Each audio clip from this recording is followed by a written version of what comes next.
Hey guys, I'm Kevin Krebs, and today I'm going to be showing you how to make a cool grungy looking background in Adobe Photoshop CS4. So, let me show you the finished product here. This is what we're going to be going after, and Monty is the name. I don't know, it's kind of a shortened version of Montagical, I guess, or Montagical. So, let's get started. We're going to make a new project, and I'm going to name it Cool Background. And what you want to do is set your resolution. I already have mine all set up here. 1280 by 720 is mine, and adjust accordingly to whatever you have. And you want to name your background layer first. So you're gonna go and name it. I'm gonna name mine Cool Background, just like my project was called. And we're gonna go to our gradient tool to start out. Go up here and click on that. And what you want is 4 boxes in total on this line here. You want 1 box at the end here, or at the beginning rather, and then 1 box at the end and 2 in between. It doesn't really matter where they are in between, but try and make them close to where mine are. So we're gonna double click on the first box, and you're gonna choose whatever color you want. I'm gonna do mine as green. And you want to start out with a really light shade of green, so kind of like this lime neon green here. And what you want to do when you're going along with these boxes is you want to make your shade of green darker as you go along. Then click on your third box, and then you go to a darker shade of green, and then you eventually end up with black here, and you just go down right to the bottom left hand corner, and there's black. And you click OK. And you're going to drag your gradient tool from your top left-hand corner of your screen to your bottom right-hand corner. And you got a pretty cool background going here. This is what we're going to base our whole project off of, so make sure to make it look good. What we're going to do next is we're going to add a layer, or Control J, and there's your background copy. And we're going to start playing with some brushes. Brushes, fun, ooh. What I'm going to be using here is a grunge brush, and it's flashing crazily right now. I don't know why. I'm using some grunge brushes, and I'll have a link to those in the description. You can download them. Marty has a tutorial right now on brushes and how to put them into your Photoshop folders and whatnot. You can check that out.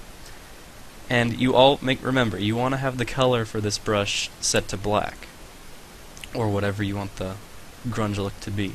But black, I think, looks the best. So we're going to do this, and we're going to just kind of evenly spread them out. And for each brush you're going to put down, Control J. So I just put 2 blotches of this brush down, and now I'm going to move on to my next brush. So a new layer for each brush you do. Control J. And the reason for doing this is just so we have like a kind of a saved project here, so if we don't like a certain brush or whatnot, we can always go back, because it's always nice to have a save state, folks, just like in real life. I think that's my favorite brush because it kind of looks like a coffee stain. And just add a few more here. I'm kind of hurrying on this, but I don't really need to. Make sure to take some time on yours so it looks better, obviously. And one more seems good. Yeah, I'll do this one. Okay, so we got our basic background there. Mine, it could look better. Obviously yours will, because you spend more time on it, hopefully. And what we're going to do now is we're going to go to our text tool and just click on the screen here.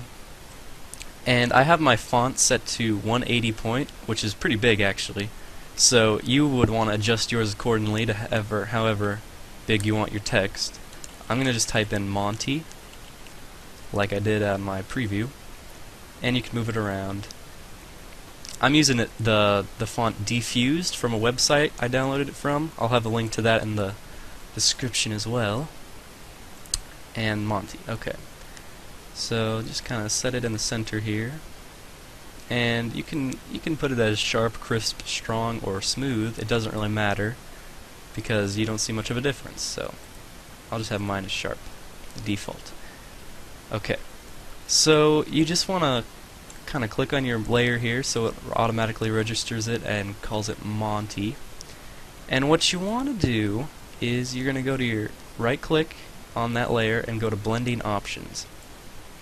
Now you're at your blending options. This is what we're going to start messing around with some effects on the text now. See, because it looks, to be honest, it looks pretty bad right now. So first of all, we're going to go to our gradient overlay and check that. So it's got this pretty cool metallic look going on right now. And click on that, so you go there, and we're going to start messing around with this. I'm going to do the same thing I did at the beginning of the video here, and add 2 more points in the middle. And you can mess around with whatever color you want the gradient to be. Mine's going to be kind of in between.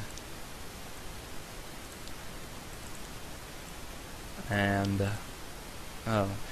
if you want to, you can go to your, oh geez, I don't want that. I'll just keep it at black. Click OK. You can click on your image now, and you can scale it around wherever you want the gradient to be, up and down. So yeah, that looks pretty good, I think. I would change it all to black though, actually, if I were me, which apparently I'm not. So there we go.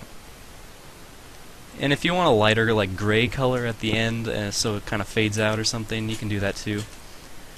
But that's good enough for me. Oh, frick. Don't close out every blending options. Keep it there. Next, what we're going to want to do is go to your stroke and click on that, because it kind of gives you a cartoony look, I like to call it, kind of inky, and it looks pretty cool. And you don't really want to mess around in the options of that. It can get pretty crazy, but I'll just keep it at that.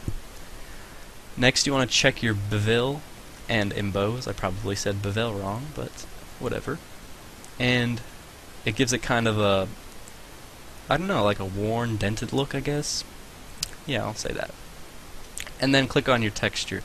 If you wanna check your contour, you can, but it doesn't make that big of a difference. I mean, it's not like someone's gonna come in your room and be like, "Oh, that's a lovely contour you have on your background there, Sonny."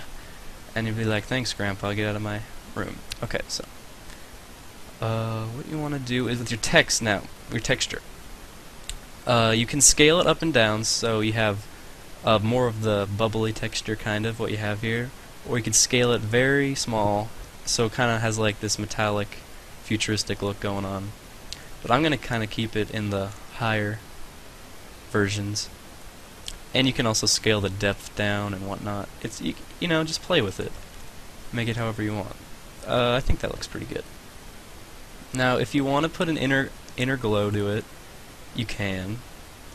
But I mean, I don't really think it looks that much different, unless you want like a green glow on it or something. But I'm just gonna keep it as is. So there's your basic background as of the moment, and we're just gonna add like one little more thing. We're gonna have like a fading black edge around it, which is pretty cool. Vista kind of does it with some of its programs, but this won't suck. So you go to your layer and you go to merge visible, and what that does is it compacts all of your layers into one simple layer. And you can right click and go to blending options and go to your inner glow. This time you actually want to use it. So make sure your blend mode is at normal. Oh, I'm not even on inner glow. Okay, go to your inner glow, make sure your blend mode is on normal, and you can choose a black color, because that's what I'm going to use. And you can go to your size and just size it so it kind of zooms into your title going on. And you can also increase the choke so it looks more dense, but you kind of want it to be a little more subtle, I guess. About 20 is pretty good, I think. And go with like 150 in the size. And there you go, pretty much. That's your background. I'm just gonna go ahead and file save as. I'm going to save it as a JPEG onto my desktop here. And all you have to do is right click and set as background, set as desktop background, and there you go, there's your background. It looks pretty cool actually. So that's about it for this tutorial. Thanks for watching. If you could tell me what you didn't like or what you did like in the comments, this is my first tutorial after all, and what I can improve on, that'd be nice. I like criticism. Criticism is not bad. And I'll make sure to start doing some more Photoshop tutorials. I hope you guys liked it. Thanks.